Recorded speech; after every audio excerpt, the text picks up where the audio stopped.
Hello, this is the UCLA Housing Voice podcast, and I'm your host, Shane Phillips. This is the sixth installment in Pathways Home, our series on research into the causes of and solutions to homelessness. Tim Aubry is our guest this time, talking about the housing-first approach to ending homelessness for people who are chronically unhoused and have a serious mental illness. The housing-first model starts with providing a person with housing they can afford, or with financial assistance to make housing affordable. That is only the first step, and it's complemented by a range of medical, mental health, employment, social, and other services to help residents stay housed permanently. The idea, to put it as simply as possible, is that managing problems like mental illness and addiction are a whole lot easier when you've got a place to call home. And so our efforts to help this population should start there. A little more than a decade ago, Tim and a group of colleagues embarked on a major study into the effectiveness of Housing First, funded by a $110 million grant from the Canadian government. The results were exceptionally positive, with people receiving the Housing First treatment staying stably housed at twice the level of people receiving treatment as usual after 2 years, and similar gaps in self-reports of quality of life. It effectively ended homelessness for about 80% of participants, and a large share of the costs were offset by savings on shelter use, medical care, and other public services. Housing First did not improve every outcome, however, which may partly explain why it remains controversial in some circles. As the last research-focused episode in the Pathways Home series, I think this topic really captures the broader challenges with ending homelessness.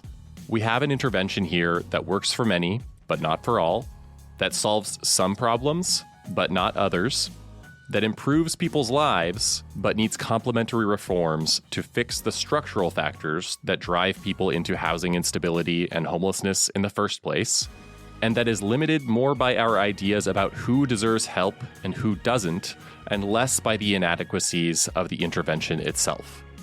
As I said last time, we've expanded the series from 6 episodes to 8. Next up is a conversation with 2 members of the Homeless Programs Office at the U.S. Department of Veterans Affairs. And last will be a summarizing episode where we reflect on everything we've heard and learned over the past 4 months. The Housing Voice podcast is a production of the UCLA Lewis Center for Regional Policy Studies, with production support from Claudia Bustamante, Gavin Carlson, and Jason Suteja. As always, you can send comments and questions to shanephillips@ucla.edu. With that, here's our conversation with Tim Aubry.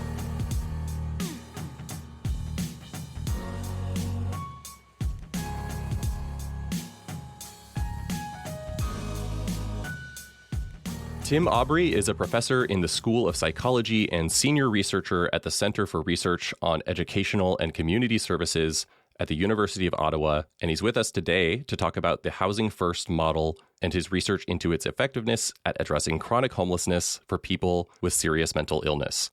Tim, thanks for joining us, and welcome to the Housing Voice podcast. Thanks, Shane. Thanks for having me. And my co-host today is Mike Lenz. Hey, Mike. Hi, Shane. Great to meet you, Tim. And hello out there, everybody. Nice meeting you, Mike. As always, we start the show by asking our guests to give us a tour of a city or a town that they know well, just a few stops in a hometown or somewhere they've lived since then that they want to highlight. Tim, I think you're going to take us on a tour of Ottawa. Where are we going? You got it. Ottawa, Canada, because there are Ottawas in the U.S., eh? I think in Kansas, Illinois. Well, Ottawa's the capital of Canada.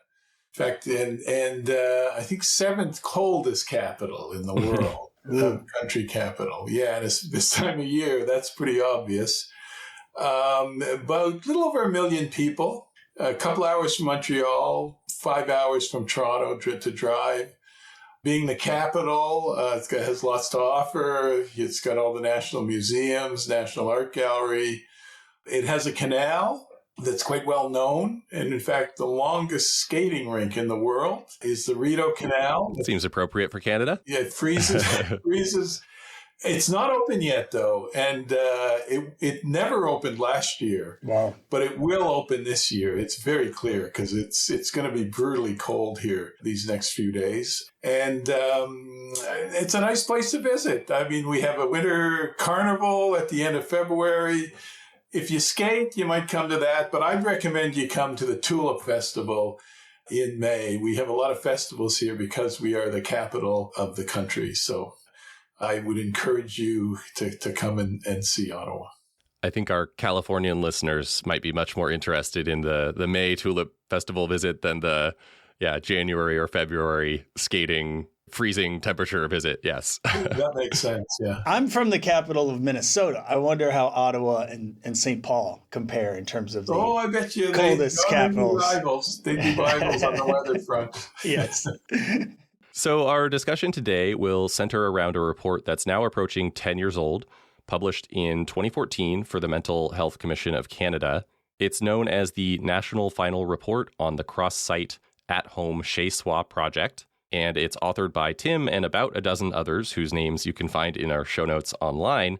But we do want to call out by name the study's lead, Paula Goring, who sadly passed away in 2016.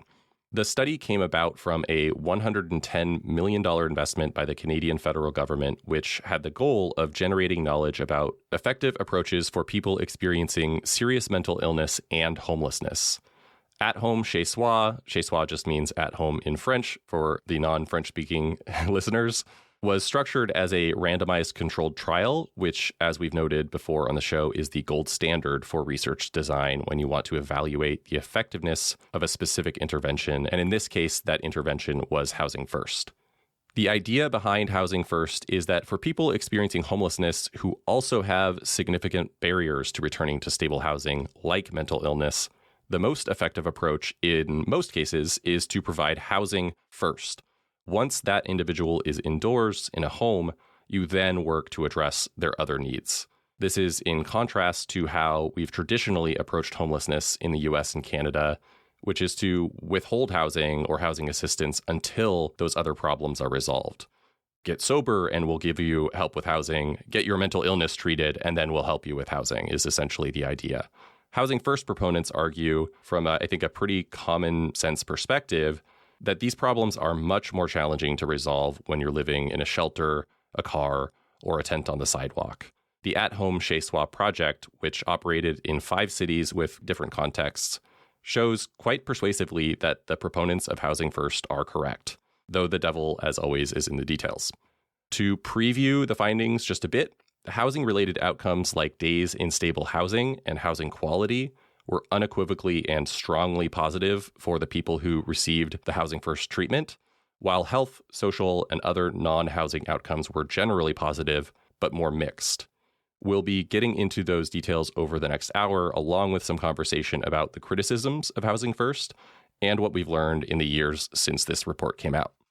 Now, finally, I want to turn it over to you, Tim, to tell us more about the Housing First model generally and the At-Home Chez Soi project specifically. Starting with Housing First, in the report you say that housing stability, quality of life, and community functioning outcomes were best where the programs operated most closely to these 5 principles: immediate access to housing with no housing readiness conditions, consumer choice and self-determination, recovery orientation, individualized and person-driven supports, and social and community integration. Adding to what I've already shared, could you provide some further explanation on what the Housing First approach is and maybe say a bit about how these 5 principles are applied and why they're important to the model? Great. Thanks, Shane. So one way of thinking about Housing First is there's 2 big components. There's the housing and there's the support. And the housing, there's a set of standards that you aim. People are only going to pay 30% towards the housing. They're going to have some choice when it comes to housing, to finding a place that suits their needs, they feel suits their needs. And it's scattered. This is important, eh? This is, what I mean by scattered is people are living integrated in the community next to other people who have nothing to do with the program, So you've got your community integration. Now, on the support side, typically it's either in the pure model, the pathways model of Housing First. For people with highest level of needs, it's a wraparound model called assertive community treatment. Mm-hmm. And for people with more moderate needs, it's intensive case management. And the wraparound, the caseloads are smaller for staff, and it's multidisciplinary. Whereas the intensive case management, people are referred to the community. They do get direct service, ongoing contact, and so on. And so those are the two big pieces that tries to actualize the choice that you mentioned. And that's a central part of Housing First. It's recovery-based. In mental health now, we talk about recovery, where people, even though they may have long-term mental health problems, they're still going to move forward in their lives. They're going to find things in their life that's important, that's satisfying, and so on. The application of harm reduction. So people with addictions are commonly housed in Housing First programs. And you're exactly right that you start with the housing and then you work with people to figure out what are their service needs, what are their support needs. And the thing is, when we talk about the support, assertive community treatment has been around now in mental health, quite frankly, for over 40 years and has a track record separate from Housing First and a track record even of ending homelessness without the housing. And similarly, intensive case management is considered evidence-based as a form of community support, and it also has a track record of ending homelessness. So what Samson Barris, the founder of this model, the creator of the model, is he took these kind of tried and true forms of community support that we already had, and he attached them to housing. But the support's portable. So the housing isn't institutional. It's not congregate or what we call group housing. It's scattered site housing. I actually think it might be helpful with that understanding now to put ourselves in the shoes of someone 20 or 30 years ago, before Housing First was maybe even known, but certainly before it had been studied systematically. Why did they, or maybe more to the point, why did you and your colleagues believe that this approach might be promising? I shared that one reason about it being more challenging for people to address serious problems like mental illness or substance abuse when they don't have a safe and stable place in which to live. But what other reasons were there for thinking that this could be a really effective solution for some people experiencing homelessness, especially compared to what we were doing at the time?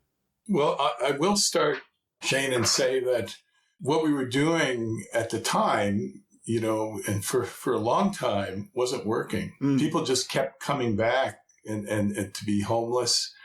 A lot of them never got off the street, and a lot of them were dying, quite frankly. Now, the story of Housing First, starts with Samson Barris, who's doing outreach work in New York City. And Sam, as I mentioned, is the creator of Housing First. He's a Canadian, I just should mention, who moved to the US. I didn't know that. Yeah, he's Canadian. So when he was doing outreach and they started asking people, they were thinking of services, like, what services do you need that you're not getting? And repeatedly he heard from people, well, don't you get it? What I need? I need housing. Like that's my first and foremost need.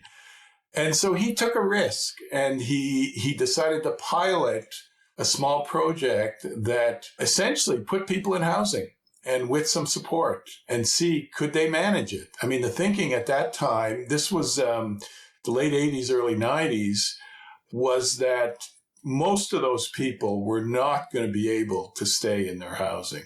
Just wasn't going to work. They weren't ready because we were following what's called the staircase model, and people had to work to become equipped to be able to live independently. So they had to move through a series of steps on the staircase, transitional housing, group housing, to finally emerge at the end of it in independent housing. But so he tried the pilot, and it went very well. There weren't a lot of evictions. There weren't a lot of people leaving their housing. And then he went from there and set up some research, including two randomized controlled trials. And it was those findings that we came across when we were looking at putting together the At Home Chez Soi project in Canada in 2008 that were promising. because there was one article I came across, I think it was in the American Journal of Public Health, and Sam's group was reporting that after 5 years, 84% of people had retained their housing. I didn't believe, by the way, those numbers. I was also being influenced by the perception of this group of people, who appear that they would not be able to manage their own place. So based on those promising kind of findings that were in the literature that had been tested in a rigorous manner, we decided to put together a large multi-city trial in Canada where we would test it in cities of different sizes, different population composition. We would test it with Indigenous people. We would also test it with racialized populations, like in Toronto. We all really wanted to see, could this thing work? Could we take what the model, what's called the Pathways model, the housing and support, and put it in place in different cities in Canada and find out, is it effective? Is it cost effective? What are the benefits? Where are the problems? And so that's essentially what we did in this very large trial that the government put $110 million towards it. So it was a big investment. But again, because the visibility of chronic homelessness at the time, and it was actually spurred on this trial, which is very interesting kind of footnote to this thing. Prior to the Vancouver Olympics in 2010, there's a downtown neighborhood there that's infamous, the downtown East Side, and the government really wanted to do something, to try to make Vancouver look better when all these countries were going to come for a visit for the Olympics. So that was also part of the backstory of this trial. Not the most noble motivation in that regard, but a good outcome nonetheless, I suppose. No, and it's obviously very relevant to the upcoming years here in Los Angeles. Tim, I wanted to follow up quickly with, a question I think is probably hard to answer, but in your experience, what do you think is the reason or set of reasons why there's always been so much skepticism that housing is really the main problem here, if I may? I'm a housing researcher. I've kind of helicoptered into homelessness policy and research a little bit later, but I come from housing. And so to me, it's obvious. We call it homelessness. We don't call it, mental health. We don't call it substance use problems generally. Like, we refer to this population in various ways, but homelessness is obviously the key word. Why is there always so much skepticism about the fact that housing is really the thing people need first and foremost? I think it's stigma that's operating in the general population. I think if you look historically, we relied on psychiatric institutions, and people were very much stigmatized when they were in the psychiatric institution. But when you think about a psychiatric institution, it's very clear what the message is, because people were spending their lives in psychiatric institutions.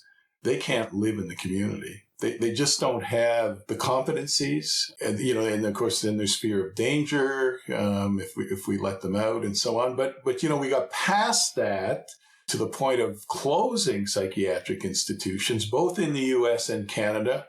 You folks started in the 1960s. We were about 10 years after that.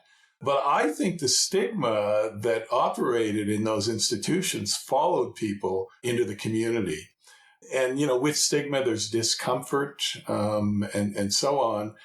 And it's very true, this idea that, why do we focus on symptoms, functioning, addictions, and think we need to fix those first before getting to the housing?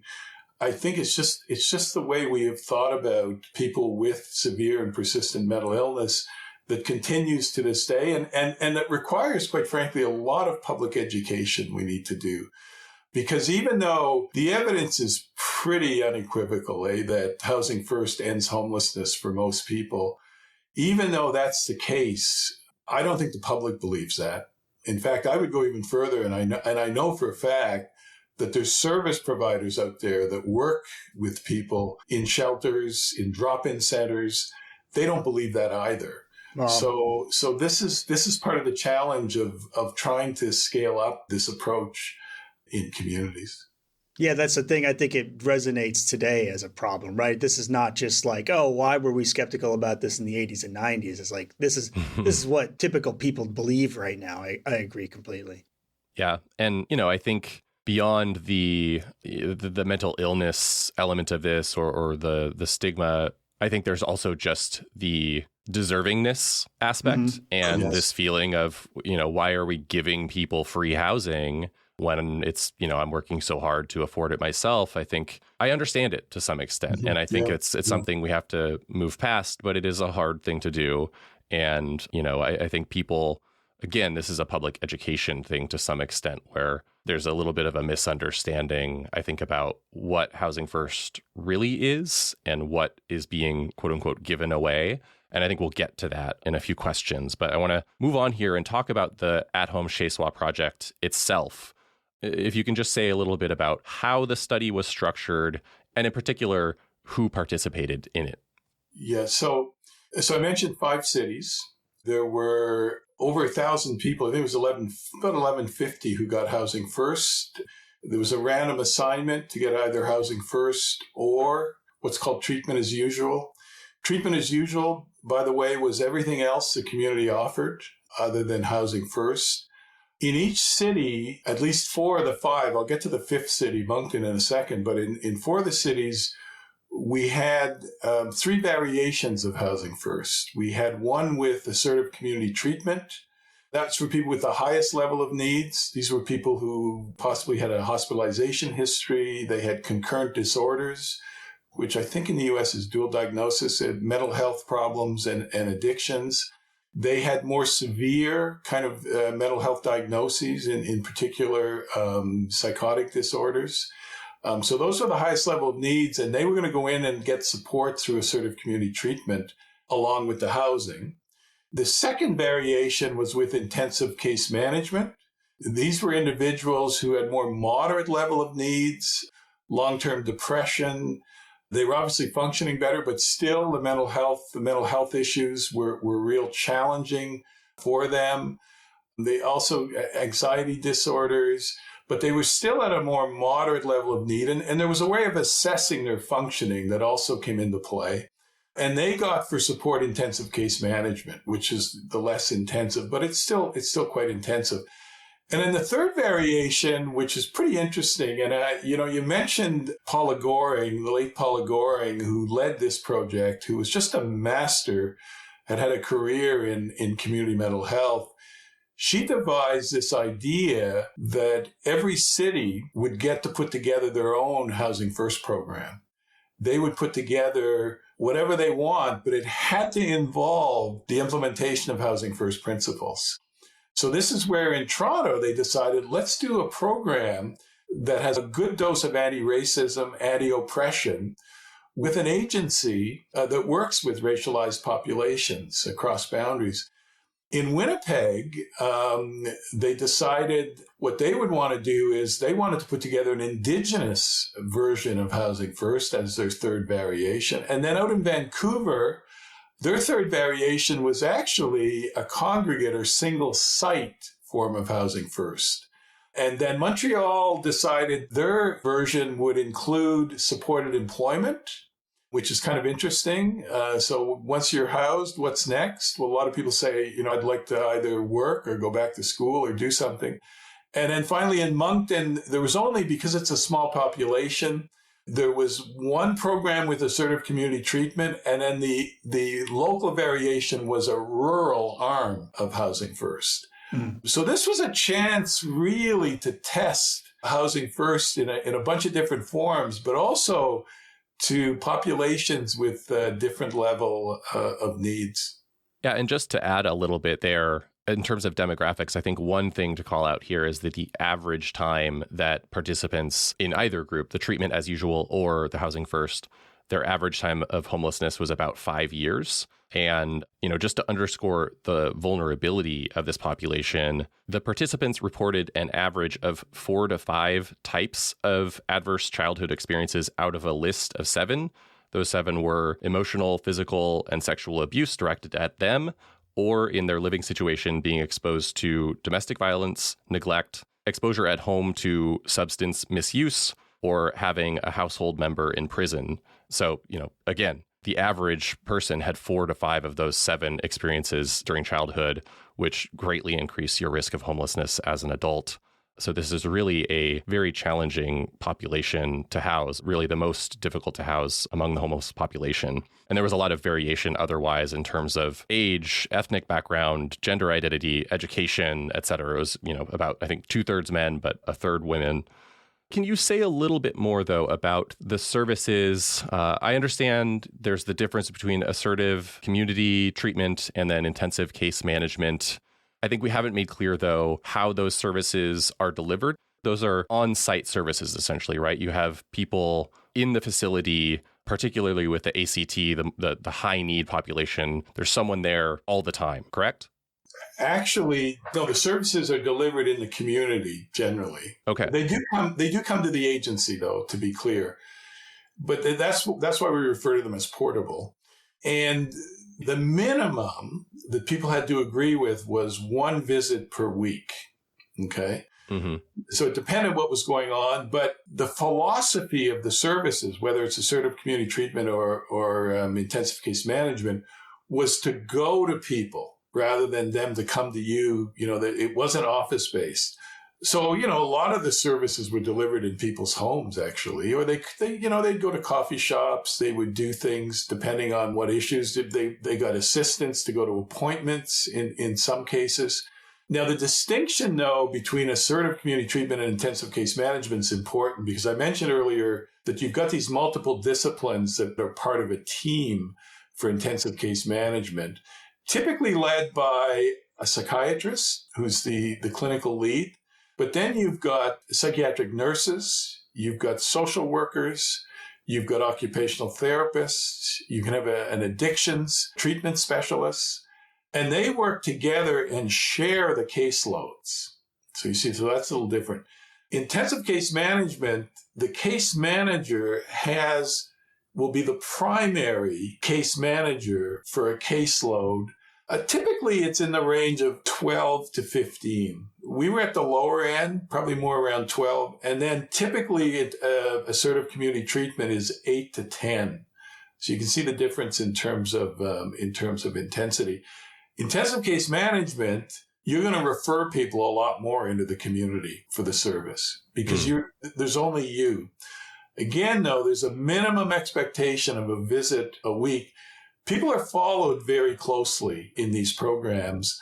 There's checking in going on continually. The service planning involves a set of goals that are worked up in collaboration with the clients.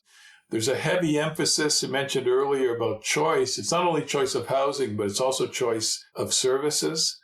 Part of the early stage of working with people, of delivering support, is just engaging them. I mean, these are people who've had nobody, some of them have had nobody in their lives for years. And they're can be suspicious of service providers. So there's a period of time at the beginning. It could be a few months. It could be 6 months. It could be a year or more, where people just have to be engaged and start to develop a trusting relationship with their case manager, with their service provider. Mm-hmm. One of the 7 main messages in your executive summary is, quote, "It is housing first. It is not housing only." Beth Shin said the same thing in our conversation a couple of years ago, which is the episode we re-aired just a couple earlier in this series. And I think a lot of the criticism of housing first seems to derive from that misunderstanding of housing first versus housing only. Mm-hmm. Could you tease out that distinction, or is there anything about that you want to underscore for our audience? Yeah, I mean, this has been, part of the problem reputationally with programs using the term housing first, even though they're not following the model. And in particular, they're not delivering necessary support to people. And quite frankly, it's a recipe for disaster if you don't have support and good support for people. I mean, these programs have a set of fidelity standards and typically are assessed on some kind of semi-regular basis to make sure that things like support are being delivered and it's actually intensive case management or it's assertive community treatment. People are being seen regularly. They're also being monitored in the way where when the teams get together, they talk about where is a person at? What do they need? They flag if people are in a crisis and so on. So this idea of not either having support or not having sufficient support, it's been a real problem and it has hurt the reputation of Housing First. Okay, so getting really into the study, you measured a bunch of housing outcomes, social and health outcomes, and service use and cost outcomes. And I think we can just go through those three categories sequentially. Yep. Starting with housing outcomes, as I said, the Housing First treatment was unequivocally positive compared to treatment as usual. What findings in the housing section do you think are particularly worth highlighting here? The gap between people who are in the treatment as usual group and people in Housing First is very large. What you see is people getting housed in the first 6 months. So there's a spike in the Housing First group. And then there's a plateau that carries on for 2 years. Our main outcome we looked at was percentage of time stably housed among the two groups. It's a very large difference. Now, interestingly, if we stay with that housing outcome, Toronto actually followed people for 6 years because, one of the questions always with studies is, well, are the benefits sustained? And they found that the people with high level of needs never changed. There was still this gap. The people in treatment as usual were not getting housed, and the people in Housing First were staying housed. Interestingly, in the people with medium needs, there was a catching up that went on with the people in treatment as usual, but they still weren't there. There was a narrower gap at 6 years. So these housing outcomes, they're very large and quite frankly, they're sustained and they're at the level that you don't see that often in psychosocial interventions, quite frankly. Certainly they would rival any of the best interventions in medicine and so on. When we talk about what's called in the research world effect size, these are very, very large effects. That's been replicated in programs. And what we're seeing out in the field in programs, typically programs have success with 80 to 90% of people. Some programs, it depends on their population and so on. There is a group of people, though, I don't want to, kind of sugarcoat this, who run into trouble in Housing First. It doesn't fit with their needs. We sometimes talk about it as a 10 to 20% of people. Mm-hmm. And we saw that in the At Home Chez Soi project. And we had to do some work to try to figure out, well, if after, a couple of years, people have still not settled in their housing, should we be looking at other options for them? Mm-hmm. I think some of the misconception might also be related to that 10 to 20% number, because I think most people would think that hardest to reach population is probably a lot larger than that as well. Absolutely. Absolutely. I mean, I was especially involved in Moncton, and it was interesting. They used to talk about the 12 people in the 100 participants who were receiving Housing First. There was about 12 people that weren't settling. And the difficulty was, they talked about it, how they took up a lot of time, and it colors your perception of the program, the success of the program, and so on. They were very clever. They actually came up with an alternative model that was a group model, but people still had their own apartments, but they were put together in small apartment blocks, and there was a peer couple who kind of acted as superintendents in the building. So the 12 people, they actually went into those, I think it was into 2 buildings, and they had pretty good success. And those programs still exist today, actually, in Moncton. Just to put some numbers to this so folks have a sense for how big an effect we're talking about, I should clarify, I think Tim kind of hinted at this a little bit. This was a 2-year study. I think the researchers have continued to follow up with Toronto. I mentioned Toronto did, yeah. Right.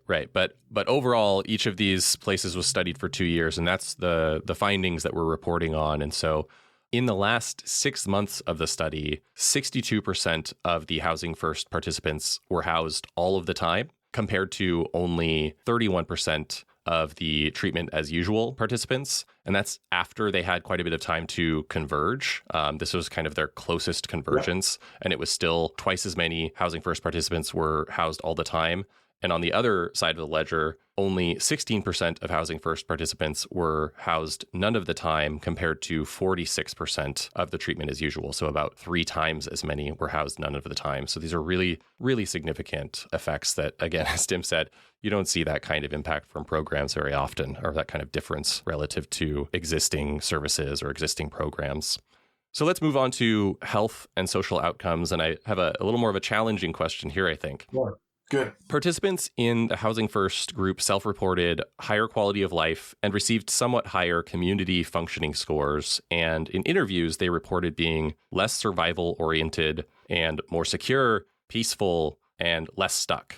The qualitative interviews were especially positive, with 61% of Housing First participants describing a positive life course since the start of the study, compared to only 28% of treatment as usual participants, again, about twice as many.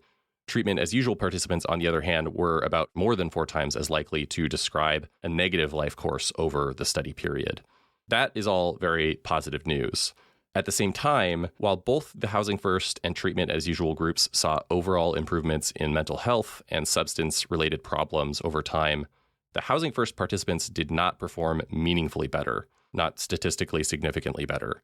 My view on this is that the improvements in those areas are not essential for considering Housing First a success, given all of these other positive outcomes, particularly with housing itself. But it does seem to call into question the idea that providing people with housing makes it easier to solve their other problems. In The Lancet in 2020, this is another publication, you and co-authors published a systematic review of studies of permanent supportive housing interventions in high-income countries. And while you found substantial improvements to housing stability, as you did here, there was no measurable effect on severity of psychiatric symptoms, substance use, income, or employment outcomes. I actually came across that review article in a conservative critique of Housing First, and I imagine you would disagree strongly with many of its conclusions. So I'm curious to hear your thoughts on those criticisms and, some of these perceived shortcomings of the Housing First model and how that has factored into support or opposition for this approach. Yeah. No, let's unpack those, because it's there's a lot going on there. Overall, when we get over 1,100 people, the 1,150 people getting Housing First versus about 950 of Treatment as Usual.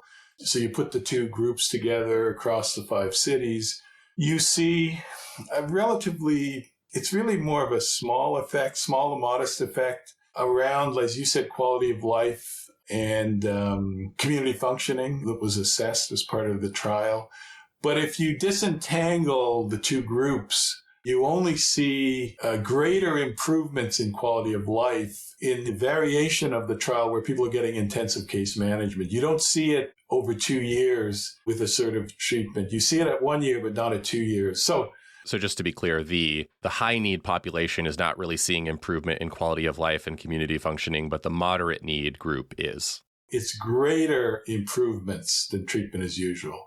As you said, both groups improve in these areas, including mental health and substance use, but they're not differentiated, with the Housing First doing better. So we were puzzled. We were very puzzled by these findings. And it's not only our trial. I mean, these are findings that you see in other trials. That's why, I summarized the literature in The Lancet like that. The psychosocial outcomes, we call it mixed, because there's some that show up as being better in Housing First, but it's not consistent across the studies, and it seems to depend on context and so on. Now, we had a discussion, what the heck is going on here? Is it a methodological issue? Our measures aren't sensitive enough? Because as you said, we've got this qualitative study. 200 people were interviewed, 100 in each of the groups, Housing First and Treatment as Usual. At 18 months, they were asked to do a retrospective of the extent their life had changed since coming into the study in 13 life domains. And as you pointed out, there's a big difference between what Housing First people said about the 18 months versus the Treatment as Usual. Over 60%, I think it was 61% of the Housing First people said, hey, this has been really good, this 18 months. We're talking transformative when you've got good things happening in 13 life domains. And then it's around half of that in the Treatment as Usual. So there's something going on. Now, this is qualitative. Is it the more in-depth kind of questioning that's getting at the differences? So that was kind of puzzling. But we also think, and I continue to think this from my ongoing contact with Housing First programs, I think Housing First solves the homelessness problem for most people, but I don't think the supports and services are intensive enough or targeted enough to really, make a difference in these different psychosocial outcome areas. And I, quite frankly, and I've said this, when I present about this issue, I think Housing First programs have to enrich the support they're providing. And I also think it has to be more targeted around how we're going to try to help people. And I'll give you a very small example. We're doing a study right now here in Ottawa with 2 Housing First programs. And we're doing a pilot of social prescribing. If you know about social prescribing, it's really kind of taking off. It came from the UK. And the whole idea is to get people to engage in activities in the community, recreational, well-being kind of activities. They could go to a yoga class, cultural. They could do painting or something, or social, kind of social stuff. We want the programs to be quite specific about working with clients to put those in place. That's an example. That's a small example. But I think there's other areas we need to be more targeted, including addictions treatment. Some programs have an addiction treatment specialist as part of their assertive community treatment team. Others don't. And then people don't get very much, if anything. And we know that's a really tough area to make a difference. The only other thing I'll say, too, about it may take longer as well than 2 years. I mean, when you think about it, you said, these people, the average was 5 years of homelessness. There's a lot of kind of work to get back to a place where you're comfortable in the community. You're going to want to go out and then, work on things as you go. That all makes a lot of sense. To put voice to at least one of the conservative criticisms that I think Shane was alluding to, there is a perception that there's a lot of permissibility, I think, in some supportive housing units, complexes, and housing first. I think the model, as I understand it, is not necessarily going to police people's behavior, right? That's correct. And so when you have a mix of people with various, substance use issues and various desires to clean up or not, you can, I think, put people together who are, as I said, who have this mix. And so, people who are trying to get clean are living next to people who are actively using. And this has not only been something that conservatives have pointed out. I can think of Chris Herring, who's a sociologist here at UCLA, who's done ethnographic work in San Francisco and has, seen this on a day-to-day basis. So what are some of the solutions and ideas that people have to deal with that conflict? Well, I think we need to look at, kind of what works. We do have, for instance, integrated concurrent disorder treatment, these group programs that can make a difference. One of the agencies I work with that has one of the largest Housing First programs in Canada, it actually has an integrated concurrent disorders treatment program. It's evidence-based. So it makes a difference. It's based on the stages of change, this Prochaska stages of change. So there's groups depending on where you're at. That's just one example. But point being, I think we have to be more targeted how we address the issues. Yes, Housing First does harm reduction. And I know harm reduction is different in Canada than the U.S., and it would probably depend on what part of the U.S. and so on. But having said that, the challenge with harm reduction is getting people past the harm reduction and into treatment. There's a real challenge for people that you touched on, which involves people kind of not being able to leave networks, street networks, and that causes all sorts of problems. That leads to loss of apartments, apartment takeovers and evictions and so on. So, it's a work in progress to try to get into those psychosocial outcomes, quite frankly, those health outcomes, and make a difference in people's lives. And I think, again, I would say, and it may sound simplistic, but we have to enrich the support and we have to make it more targeted. And for anyone who's not familiar with the term harm reduction, I'll just give an example of what that means. I think probably the most well-known example of this is, rather than saying, we're going to require you to stop using heroin, we are going to supervise your use. We are going to provide clean needles. And, the intent there is not to encourage you to continue using, but so long as you are, to make sure it is as safe as possible as we try to work with you and over time, hopefully convince you to, or, wait until you are at the point where you are ready to stop using and then go all in on helping you do so. Is that a fair description? Yeah. I mean, it's trying to prevent things sliding back, but it's also trying to prevent people from overdosing. Mm-hmm. And it's trying to minimize the all the risks that are associated with certainly drug use and alcohol consumption, quite frankly. Yeah. So we've talked about housing outcomes. We've talked about social and health outcomes. Let's talk about the third category that you studied, which is public service use and cost outcomes. Yes. People experiencing homelessness often use a lot of public services, particularly in healthcare and justice or criminal systems. So this is hospitals and ERs, police and jails and courts, that kind of thing. The idea here is that providing housing and wraparound services does come at substantial cost, and we should talk about what that cost was, but it may also reduce expenditures on those other public services. As you put it in the report, part of the goal of Housing First is to shift people from crisis and institutional services to community-based services. Not only are the former often less effective, they're also usually more expensive, whereas the latter, the community-based services, are more prevention-oriented generally and very often more effective and in many ways less costly. What were the key findings in this part of the study? Yeah, so this is quite interesting. And just to set it up for listeners, a lot of them will be familiar with Malcolm Gladwell's work. It was in the book Outliers, but it was also a New Yorker article that talked about $1 Million Murray, who was a person on the street in Reno, Nevada, who over a small amount of time, it might have been a couple of years, I can't remember the exact timeline, but pretty quickly used up $1 million of services because of hospitalization. So the thinking was, well, if $1 Million Murray was housed, wow, you could save a lot of money. But it's more complicated than that. And that's what came out of our study. First of all, the cost. We had Eric Latimer, who's a health economist at McGill University. He did some really, really good work on this in this project. His estimate of the cost of Housing First with intensive case management was around this is 2016 dollars, $14,000. Okay.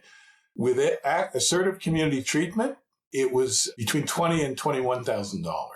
And this is per year? Per year. That's all in. That's the rent supplement. So that's the housing cost. It's the support cost. Okay. So just think about that. This is what it costs to get somebody off the street. I mean, I don't even think, my view is you don't even need the cost offsets for this to be a no-brainer, but we'll talk about that in a minute. It's not too different from what we spend per housing voucher here in Los Angeles for people who are just very low income and are not homeless, usually not homeless. Yeah, mm-hmm. You have lots of things you compare to. Now, what we did and what Eric led the group was to cost all the services that people were receiving. So we call it comprehensive costing. Healthcare is a biggie, okay? Social services, and we even costed if people were getting social assistance checks, obviously if they were using shelters, if they were going to any kind of vocational training. These were all costed, comprehensive costing. And then the final one was involvement in the justice system, getting arrested, going to court, spending time in prison. These can be very expensive as well, right? So what Eric reported in terms of cost, what are called cost offsets. So to what extent does the $14,000 that Housing First with intensive case management cost get offset by a reduction in those services? And he found that it was about 46% of the cost was offset because of a reduction. And you compare it to treatment as usual. There's a calculation that's done. For assertive community treatment, it was 69%. So this is not $1 Million Murray. The money's not falling from the sky. But two things. One is the simple cost of the program, all in, is very modest. Okay? When you think of what it accomplishes, which is to end homelessness. And the second thing is you are saving money. It's not as much as everybody thought, but it's still a saving.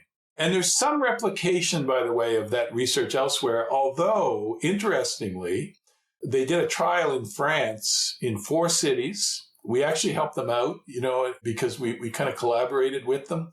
And they found their costs of the Housing First programs were offset completely and then some, and in part because their system is different than ours.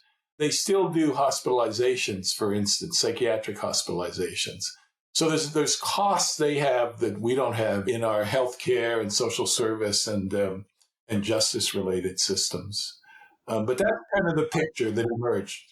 You might imagine, and maybe this explains why in some cases, I think some analyses in the US have found a full cost offset is healthcare is just so much more expensive here. Absolutely. And so if you're able to reduce those costs, there's a lot of savings to be had. You're bang on, Shane, because costs are context specific. And even the costs vary depending on our cities, because certain cities have more services available for people. And that's going to up the costs and so on. So it's going to be variable. But like I said, bottom line, modest costs and cost offsets. That was a conclusion. It's in the report that investing in Housing First was a wise investment for, our social care systems. So as you mentioned, most of the housing provided to participants in this study was in private market rental units, not housing that was purpose-built for supporting the needs of people with serious mental health problems or providing on-site wraparound services. That's correct, yeah. Does that affect your results at all? It seems like the common practice nowadays, certainly here in California at least, is to build or sometimes acquire entire buildings with dozens of units and operate them entirely as supportive housing for formerly homeless individuals, or at least as a mix of housing for lower income households and formerly homeless people. And that sounds kind of contrary to what you were talking about of a more scattered approach. Yeah. Is there evidence that this kind of purpose-built supportive housing leads to better outcomes, or is it maybe just more cost-effective or easier to manage? Yeah, there's no evidence that it has better outcomes. The evidence suggests it's more costly because typically there's on-site support. And we don't have research, or much research is starting to happen that compares congregate housing and what's called scattered site housing. We know that if you ask people who are homeless, we have research on that, what kind of housing do they want to live in? They will say, 85% of people will say, I just want to live in regular housing. I don't want to live with other people that are leaving homelessness or that have difficulties and so on. So the preference is there for those people. We also know anecdotally that, some of this single site housing can be difficult to manage if it's all people who are leaving homelessness. We need that kind of housing, though. We certainly as an option. I'm not suggesting otherwise, but I think we're going to have to figure out how much of it we need versus the scattered site housing. Right now, we're building a lot of this purpose-built single-site supportive housing in Canada, and we're not growing the scattered site housing first. We just completed a survey of housing first programs across Canada, the Canadian Housing First Network, and we found that we're probably in the range of about 80, maybe to 100 programs across housing first programs across Canada. That would be kind of our best estimate. And if we look at the level of chronic homelessness, our last point in time count found over 20,000 people who were chronically homeless. This was the most recent one. We need to probably triple the number of housing first programs. But again, we need the other kind of housing. But the problem is we don't have much of any research on that housing. There's no model of that housing. Some of the housing is a lot of units. Some of it is small. So we do need to take a look at what's optimal if we're going to go that route with single site housing. What should the support involve? Does it have to be on site, or not? So it raises a lot of questions, and we need to do the work to understand it better. Yeah, it sounds like that needs to be the next $110 million at-home Chase Swap project. I mean, it really is. This is really intriguing to me, just how strong the shift seems to have been to this purpose-built congregate, not congregate as in people all living in the same units, but, all living in the same building at least. And it's really dedicated to supportive housing, because I think the thing I hear here in California is that is preferred because you're able to provide on-site services, because people don't have to travel to visit a clinic or what have you. And so, it doesn't sound like there's evidence that approach is worse. It's just, I'm surprised to hear that there's not really evidence that it's better either. Correct. From the standpoint of housing outcomes, not the satisfaction part, that we do have some research shows people are more satisfied in scattered site, and they feel obviously more in control and so on. But you're right. From the standpoint of housing outcomes, it's similar. I do think, though, it gets back to the early discussion we had, which is why can't they believe that somebody can live in their own housing? I wonder if part of what's at play is people can still thinking, well, we can't put those people out into the community in regular housing. It'll be a circus, and it'll introduce all sorts of risk in the community and so on.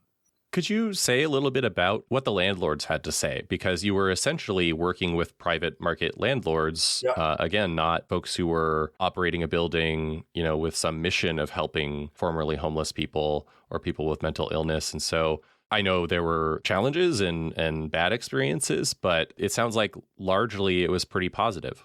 It was. I mean, we interviewed landlords in Moncton about these issues. And then we did interviews of landlords, in fact, in the different cities, because, they're a very important player if you're going to have success in Housing First. There's things they liked about Housing First. The rent was going to be paid. They didn't have to chase anybody for the rent. There were also damages were going to be covered. If there were damages in the building, that was also part of the agreement. They liked the mediation, that there's somebody that they could call at the program if there was problems, if, tenants were encountering problems. Obviously, if things blew up, apartment takeovers, if people didn't take care of their unit, these would pose some challenges. So it was mixed. But I mean, given the success that we've had in housing people, in the study in the 5 cities, I mean, it suggests it's something you can do. It's something you can negotiate with landlords and make it work. But you've got to be vigilant, and you have to support your landlords. They're business people, they're always thinking, I don't want empty units. I don't want units that I'm going to have to fix up and spend money on and so on. But just to add one other thing about the landlords, which we wouldn't have thought of, and we heard from them when we interviewed them, some of them did it for altruistic reasons, for pro-social reasons. They said, look, some of them would say, I have a family member, who's been through some rough times and has been on the street and so on. I've had a good business. I've done well. This is a way of giving back. So it's important. I will say, though, that Housing First, in the implementation of it, varies by countries, and some of them use a lot more social housing or public housing, where there is public housing. So the Nordic countries, for instance, will use, because they have more social housing. I think that's even in the case in places like England. And you can do housing first as long as you keep the percentage of people in an apartment building who are leaving homelessness under 20%. That's the standard, the fidelity standard.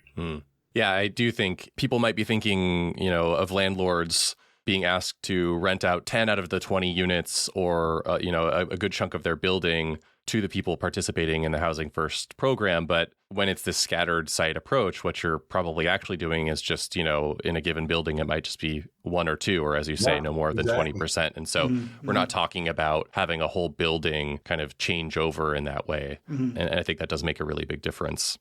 So, Tim, we've learned a lot about the effectiveness of Housing First and permanent supportive housing since this report was published in 2014. You've added a lot to our knowledge of this policy area for sure. What are some of your main takeaways for what makes a successful Housing First program? We've talked about, there's a great diversity in how these programs are implemented. What do you see as kind of some of the core elements that lead to success? And what should our expectations about what success looks like? Because it's an evidence-based program, there's been work done on, what are the critical elements of Housing First that make up what's called fidelity. There's about 40 standards that make up kind of Housing First fidelity that are those critical elements. But if I were to distill it, I think there's ones that for me are particularly critical. I mean, I think you have to start with the rent subsidy. You have to make sure people can pay the rent and afford the housing. Because, when it's all said and done, housing is first and foremost a poverty problem, regardless of who's experiencing it. So that's really important. I also think, and Samson Bear says this, that, he always says, well, Housing First is actually not a housing program. It's a relationship building program. And I think what he's getting at is you have to get people engaged with you around the support, around planning, around figuring out what they want to pursue. The support it really has to coincide with people's needs as they define them. That's really important. I also think for Housing First programs to be successful, you need community partnerships. Obviously we talk about landlords. You need landlords that are willing to rent to you. But beyond that, because Housing First programs can't do it all on their own, and particularly if it's intensive case management, the form of support, you need community services, whether it's addictions, whether it's employment focus. That's really important. I think another element that's even going beyond the fidelity standards is if clients can engage and become better integrated in the community and participate in activities and get to know people above and beyond the Housing First staff, they're more likely to have success. I think that's also very important. The last thing I'll say is more of an operational thing, but certainly in my travels, the programs that really shine, Housing First programs, they really follow closely and know their participants, their tenants. And there's a standard on the fidelity scale, which involves kind of weekly meetings where you do a review of everybody in your program. So, close follow-up, attending, addressing when problems come up quickly. This, obviously is going to help people succeed in Housing First programs. As a last question, I want to follow up on who Housing First is really most appropriate for and maybe less well suited toward, either because it's too little or too much. What have we learned there over the past 10 years? For example, as you said, there are about 10 to 20% of folks who just ended up not being stably housed really at all, despite being offered housing and having that option. Do we know anything or have we learned anything about how to help those people and kind of close that gap?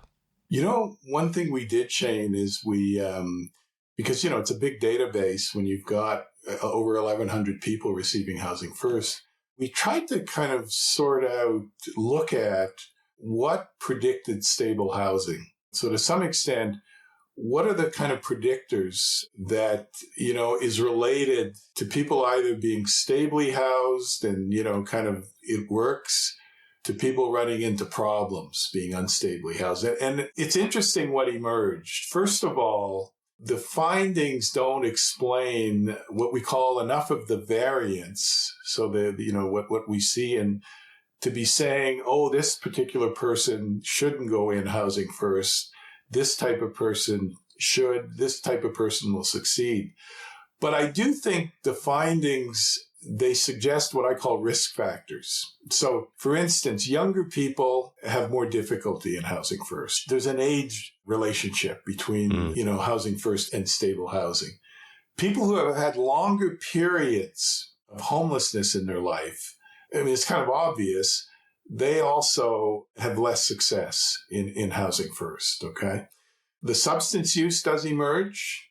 Income emerges, which is kind of interesting. If people have even more money above and beyond the little they have, they're more likely to have success. The perceived quality of their housing, people who perceive the quality of their housing as being better. These are kind of contextual factors you can see, eh?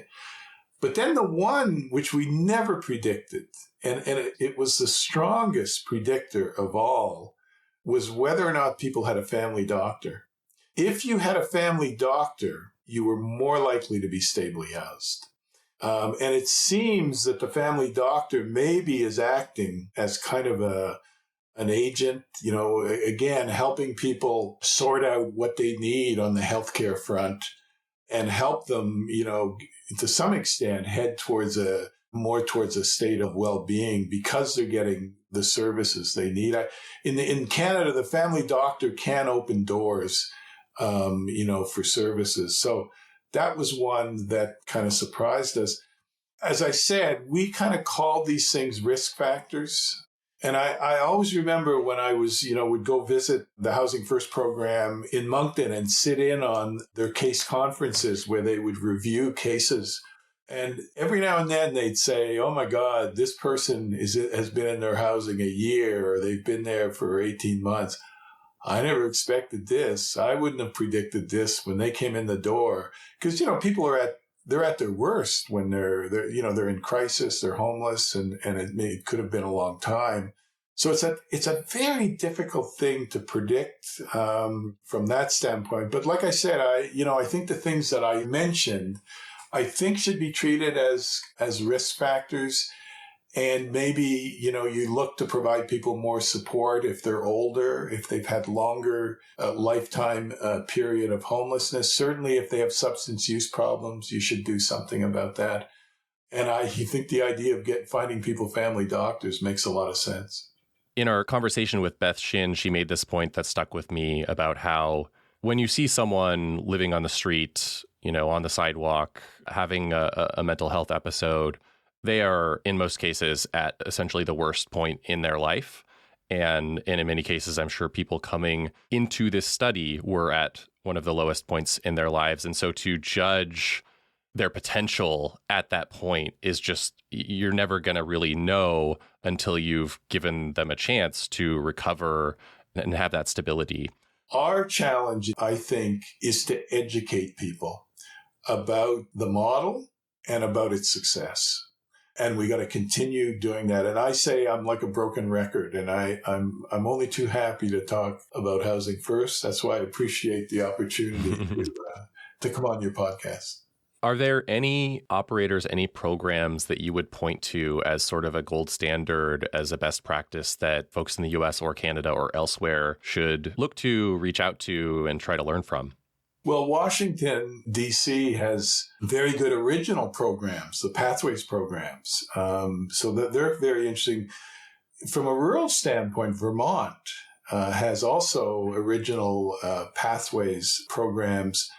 And it's quite remarkable, the kind of work they're doing. They also They work with people when they come out of prison and put them in housing first programs, among other things. So that I would certainly point to those two areas. A city that has gone, big time into housing first and done it in a real collaborative way is Milwaukee. Taking a look at what's going there. And the other one, which has been in the media that has housed like thousands of people, is Houston. So there's lots of nice examples out there for communities, and then they can check in with the people who run the programs, or in a place like Milwaukee with the city or the county officials who are behind these housing first initiatives. All right. Tim Aubry, thank you for your work on this subject, and thank you for sharing your knowledge here on the Housing Voice podcast. Well, it's been a real pleasure, Shane. Thank you, for doing the podcast and for asking such good questions. Makes it easy for me. You can read more about Tim's work on our website, lewis.ucla.edu. Show notes and a transcript of the interview are there too. The Lewis Center is on social media. I'm on Twitter at Shane D. Phillips, and Mike is there at MC_lens. Thanks for listening. We'll see you in 2 weeks with the next installment of Pathways Home.